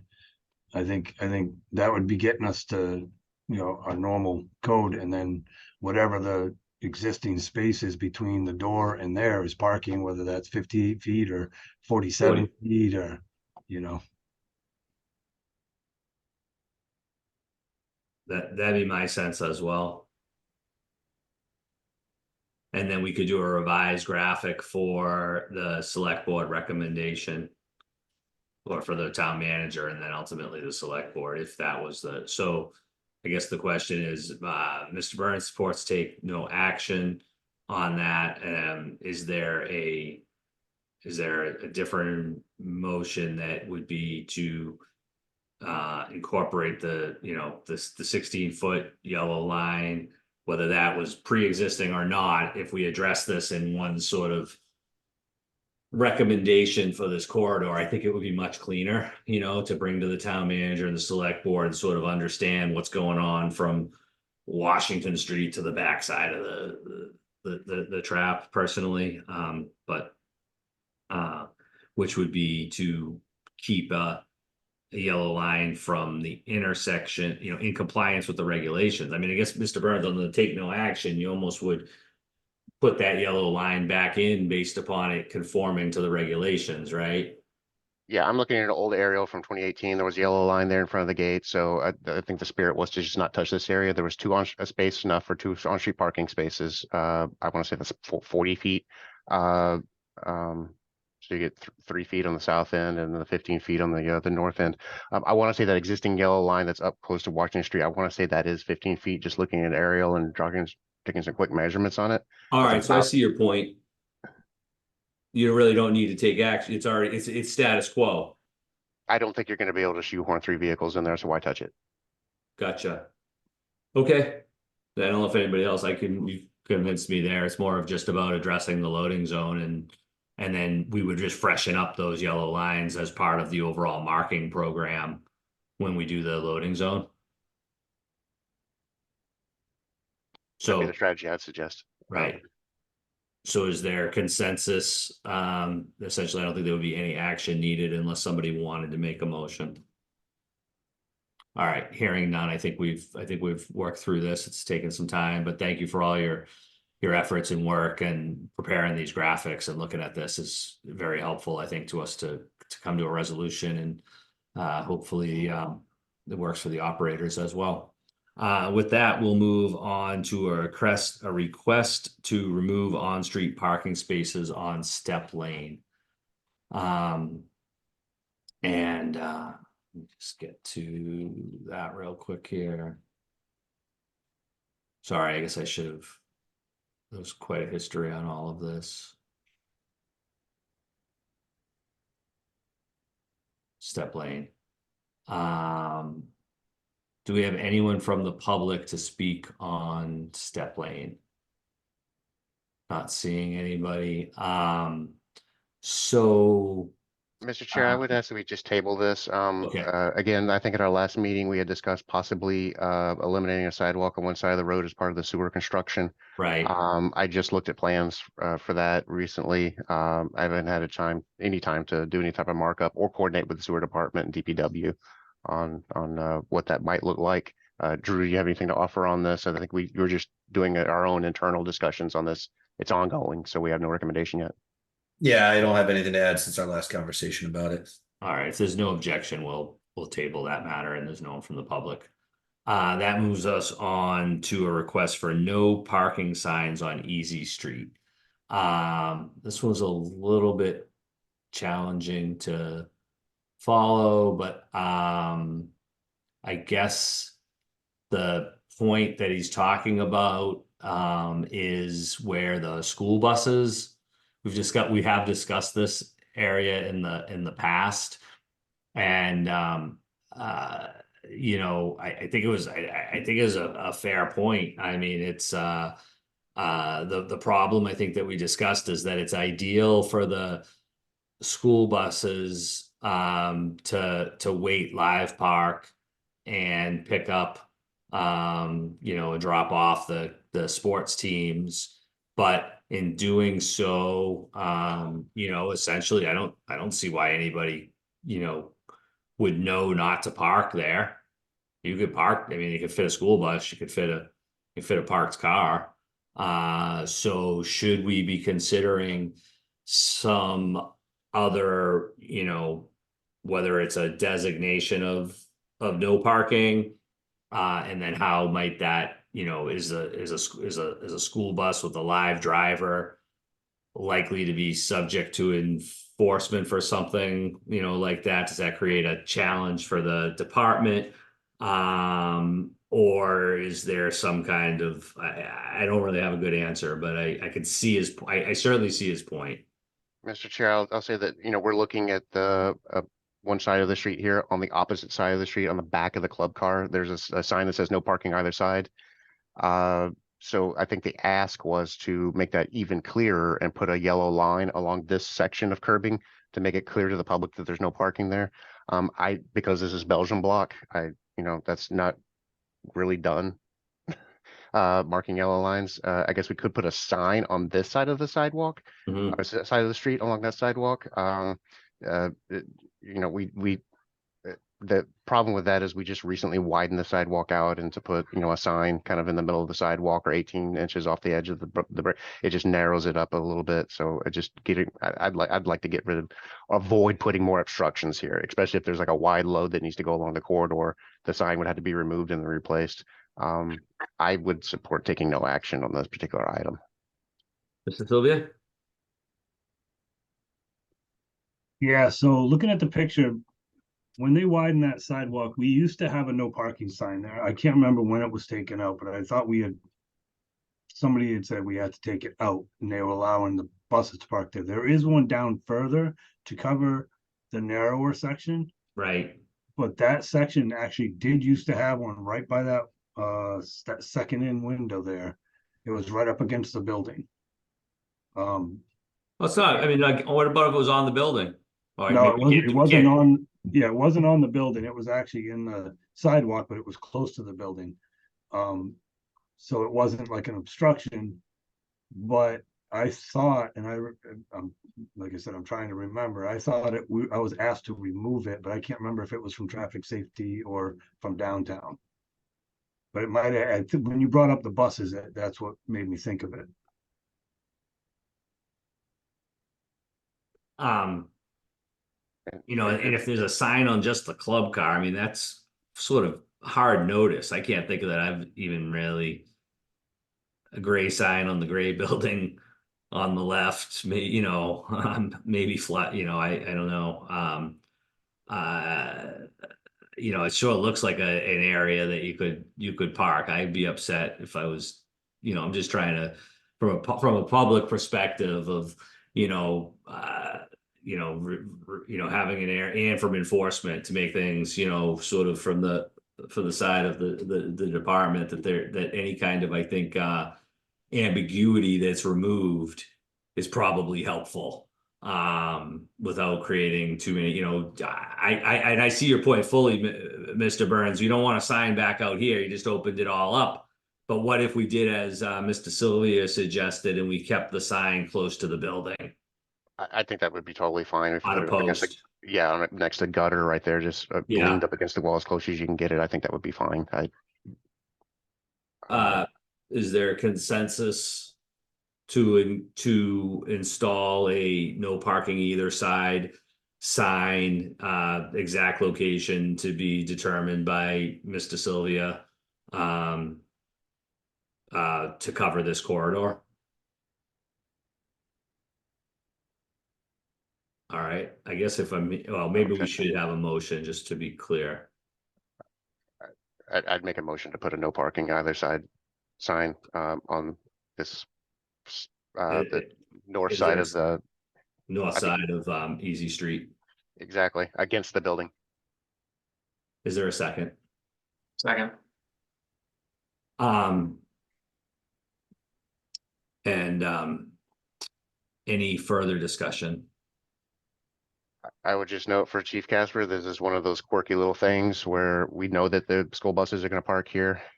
That's what the intent is. I think when we sized this sidewalk, it was with the understanding we didn't measure out what that's bus. If a bus was parked here, could you still have a functional traffic flow along this corridor?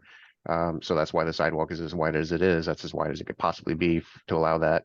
But it was just for the school buses. And I don't know if we can make a creative sign that says for school bus parking only, but that was kind of the general kind of agreement at the time was just designate this as no parking with the friendly understanding that it's just for school bus traffic. So there's one of the quirky things about the island. There's a million of them. So motion's been made and seconded. Any further discussion? Mr. Sylvia, Aye. Mr. Burns, Aye. Mr. Rowland, Aye. Chief Casper, Aye. Chief Granson, Aye. and Chair votes aye. Thank you. And then we have a request for extension of a yellow no parking line in front of 11 Lincoln Ave. So this is up at by Steps Beach, top of Cobblestone Hill, and they would like the line, it looks like, to go right here. Any discussion, or Mr. Burns, have you had a look at this? I did, and believe it or not, I still have my notes from the 2014 meeting where we looked at this corridor and the request for a yellow line. So I'm shocked I still have that. Well, there's a lot of paper back here, so there's stuff that goes back a few years. In 2014, we decided to take no action on this corridor, and there's been a long-standing recommendation that we work with the neighborhood to understand what side of the street we should allow no parking on.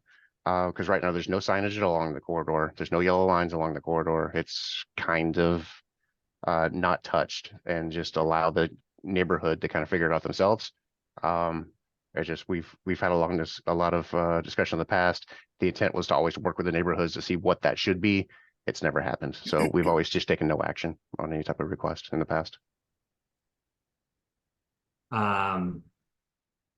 Ms. Kim? Hi, thank you, Mr. Chair. Sorry.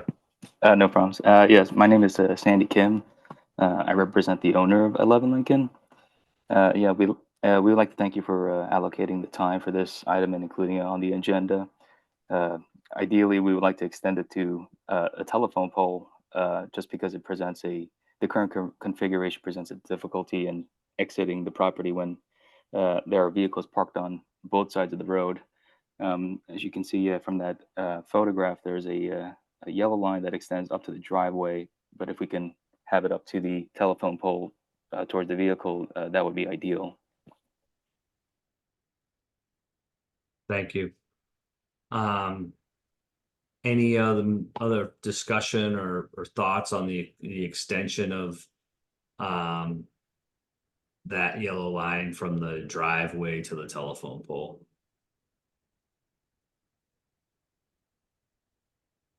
Mr. Sylvia. Yeah, that coming up Cobblestone Hill, that's also a sightline issue. Right. If cars are parked there. So I don't know what the footage is there, but if I look at the van across the street, that's probably 20 feet. We probably should have a 15-foot line there anyway. So you're not going to gain any spots there by 5 feet. So it looks like it's about 20 feet, maybe 25, close to, at least to the pole, maybe a little bit past. You know, I would think we'd still have to have like a 15-footer there for the sightline issue coming out of Cobblestone Hill anyway. So I'm not sure there'd even be a space left anyway. So.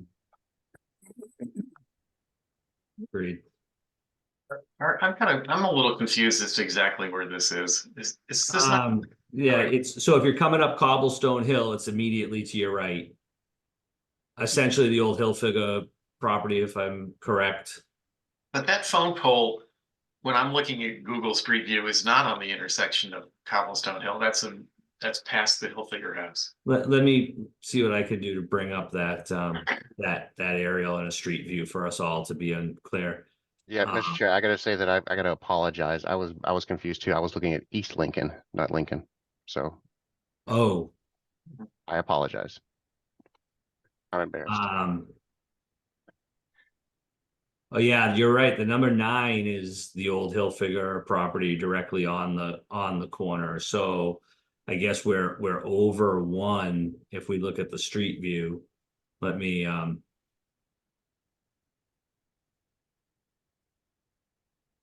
there already is. I'll bring this over here. So here's Cobblestone. So right, so we're actually over here. We're not talking about, I was mispositioned on this as well. So the yellow line would be proposed here. Mr. Kim, is that correct? Yes, that's correct. Thank you. So it doesn't have to do with the sight lines of Cobblestone Hill, at least. It's related to the sight line of the driveway. And that's because of a new driveway on the other side of the street? I don't think so. I think it's related to being able to coming out of this driveway. Okay.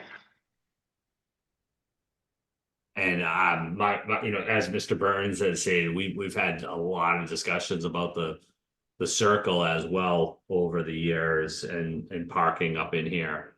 And so, you know, it's still you know, while it's not the exact downtown, Mr. Kim, we certainly appreciate the concern, but I also you know, the value and justification to the select board to remove on-street parking is a very high bar. And so I think we need a very strong, you know, position and justification for that recommendation to perhaps carry with the select board. Would be my thoughts, but is there a motion either to approve or take no action? Or some revision thereof?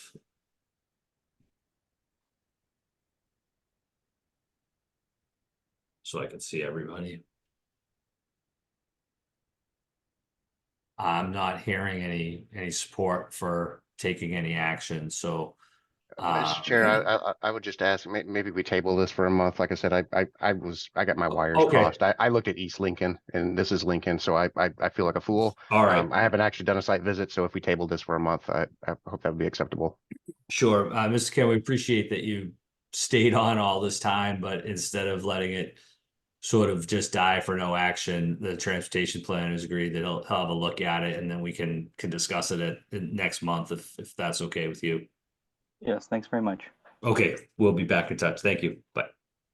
And with that, we'll move on to the request for speed humps on Gold Star Drive.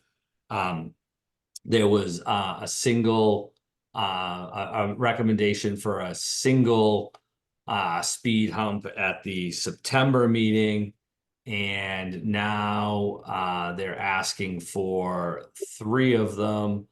Sorry, 1 second here.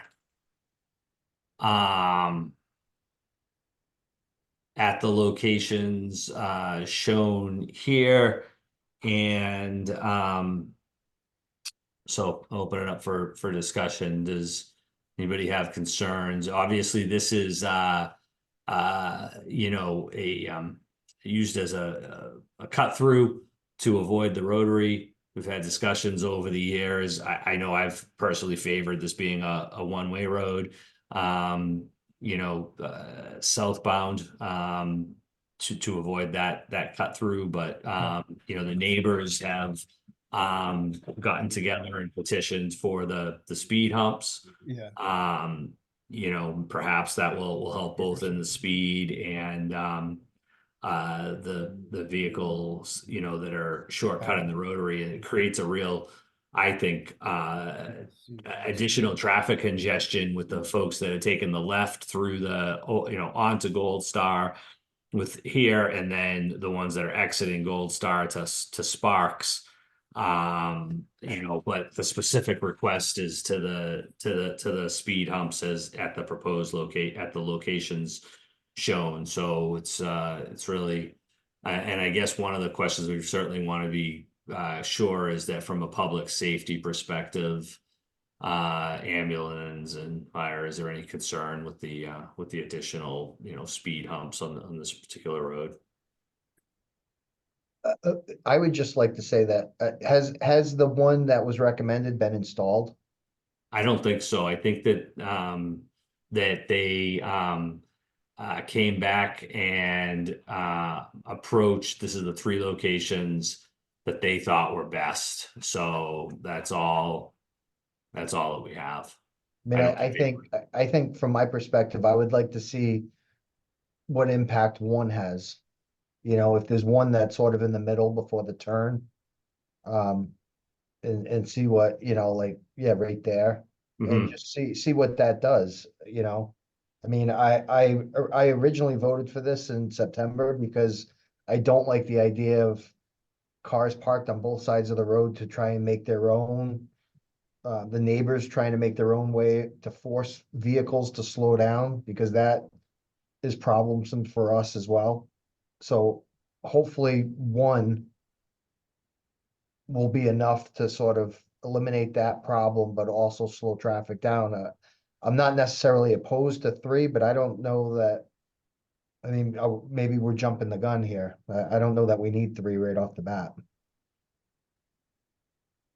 Mr. Chair, I think I agree. Our motion was to cite a speed hump between 3 and 5 Gold Star, which is kind of between the 2 that are shown here. Yeah. Mid block, and that's where the I set the traffic counter right there, and we showed that the 85th percentile was 21 miles an hour. Around the corner going towards Milestone Lane, that location, the speed along that corridor where I put a counter right there mid block. It's the 85th percentile is 16 miles an hour.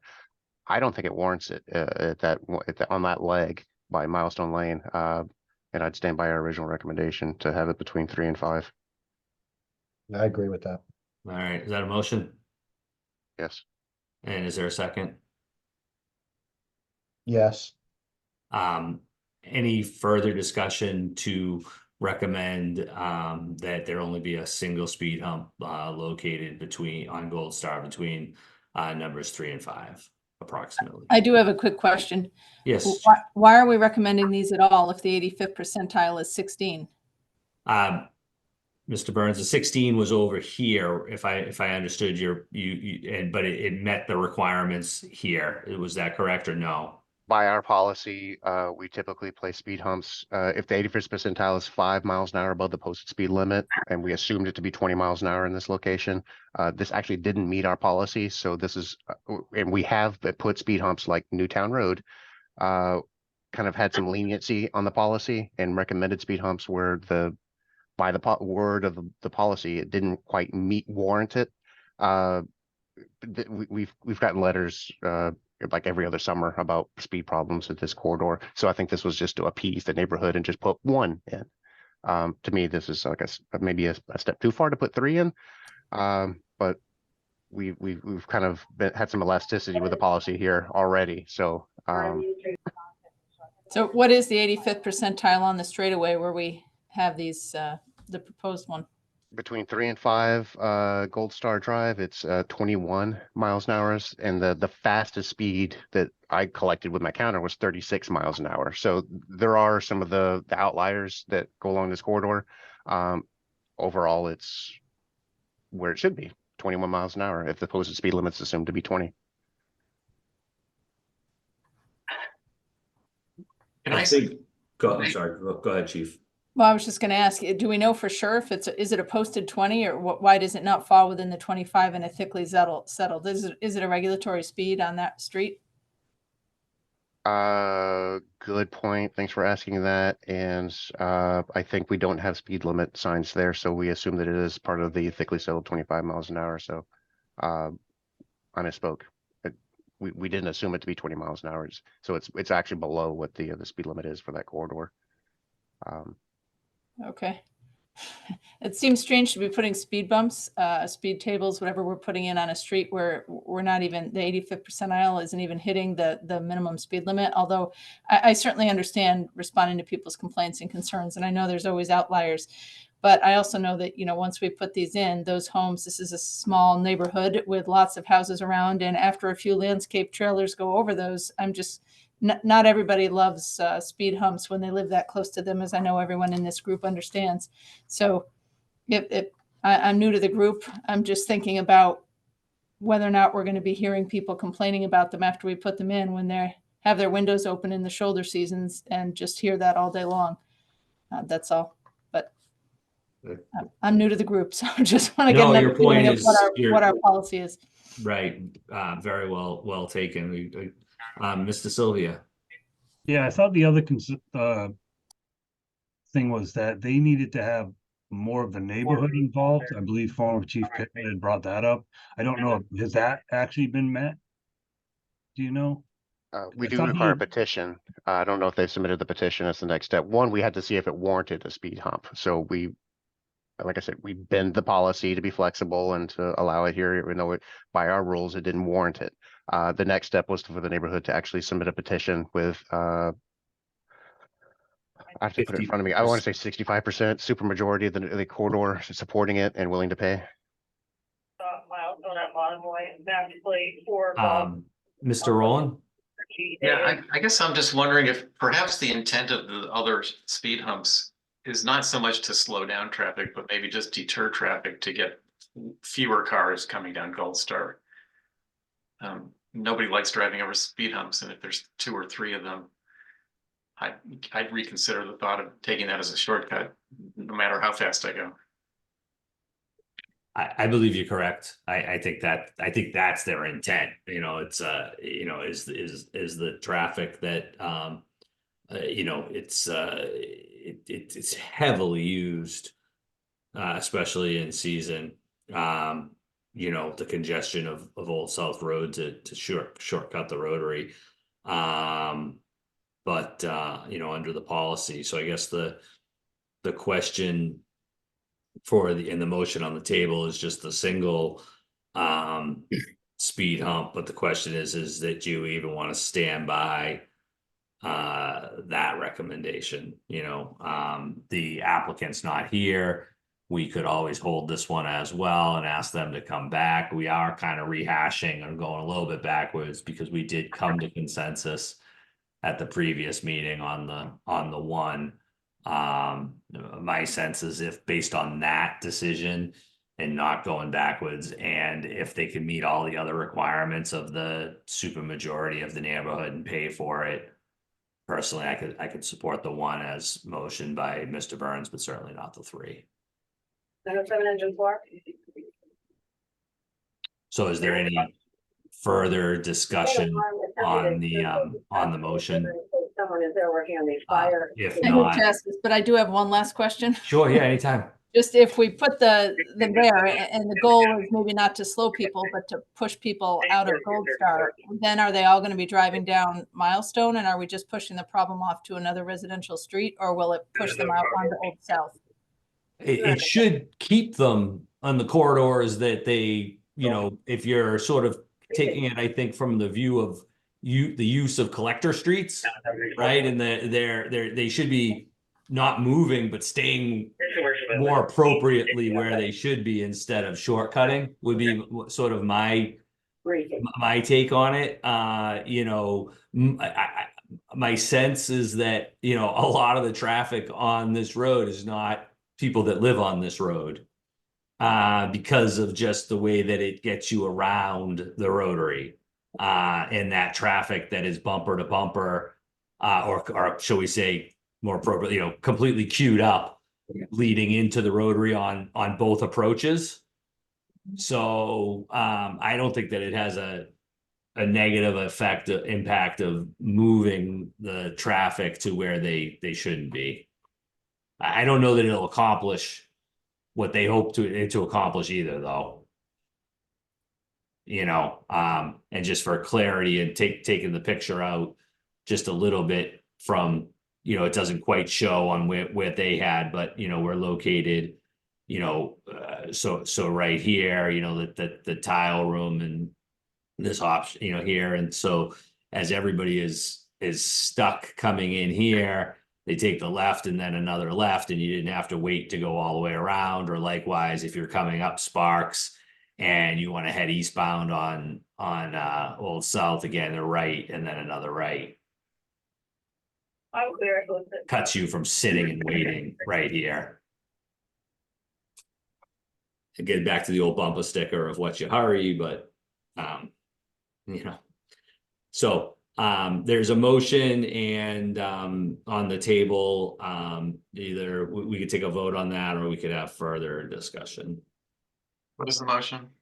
The motion was to recommend a single speed table or speed hump between 3 and 5 Gold Star lanes. So I believe it's essentially Mr. Chair, just to be clear, I think the motion was to take no action because we've already taken a vote to put it between 3 and 5 Gold Star Drive. So that's fine. If that was your motion, that works. So on the and if we have I don't even think we really need to have a vote on take no action. Just we can agree by unanimous consent that we'll take no action on this item unless someone feels differently. Okay, thank you. Moving on. This meeting has run a little bit longer than they typically do. Welcome the pedicab was a pretty big item. And then we have the review of the Tom Nevers speed reports. Mr. Burns. Thank you, Mr. Chair. And I'll just share the report that I think it starts on page 58 of the packet. We did have a request to lower the speed limit along Tom Nevers Road, as you might be aware, recall. The posted speed limit along a section of Tom Nevers Road between Old Tom Nevers Road and the fields. That's posted 40 miles an hour. The 85th percentile that we measured along that corridor was 37 miles an hour, so a little under that posted speed limit. Going further north along the corridor between Lyons Lane and Parsons Lane, posted speed limit there is 40 miles an hour. 85th percentile that was measured was higher than the posted actually. So it's 45 miles an hour, 81st percentile, so higher. So probably not warranting a lowering of the speed limit at this location. If anything, there's a high enforcement risk at this particular section. I'll note that, and I think I did in the email, that this is actually a low point halfway between Lyons and Parsons. There's a very steep grade down in both directions, so it probably contributes to higher speeds along that straight corridor. And then the third area that was measured was between Longwood Drive and Lyons Lane. And there it's posted 40 miles an hour. The 81st percentile that was measured is 41. So in keeping with the posted speed limit, all in all, Mr. Chair, I think based on these 3 measurements along the corridor that it doesn't warrant lowering the speed limit. If anything, we have an enforcement issue between Parsons and Lyons that I've already spoken with DPW about maybe some solutions to that, but that's part of another discussion. So if anything, we have an enforcement issue, not necessarily a need to lower the posted speed limit. Thank you. Anybody have any questions or anything further on this? I think I don't think there's any action we really need to take unless someone feels differently. Mr. Burns, your recommendation is no action. I'd recommend no action, and we'll probably have some subsequent items on the agenda to address the higher speeds along the corridor, but that's for a different discussion. Okay. So I would recommend make a motion to take no action. I don't know that we need a vote on no action, unanimous consent if everybody agrees. Hearing no objections, we'll move on to other business. Are there any items that anyone would like to see on the next agenda? Okay, hearing none. Our minutes are being held, as Mooney was working on them, and with that, is there a motion to adjourn? Motion. And is there a second? Second. Mr. Sylvia, Fine. Mr. Rowland, Aye. Mr. Burns, Aye. Chief Casper, Aye. Chief Cranston. Aye, Thank you all. Thanks, Art. Okay, Thank you, we'll Mr. see you Chair. next month. Take care. Bye-bye. thank you. Goodbye.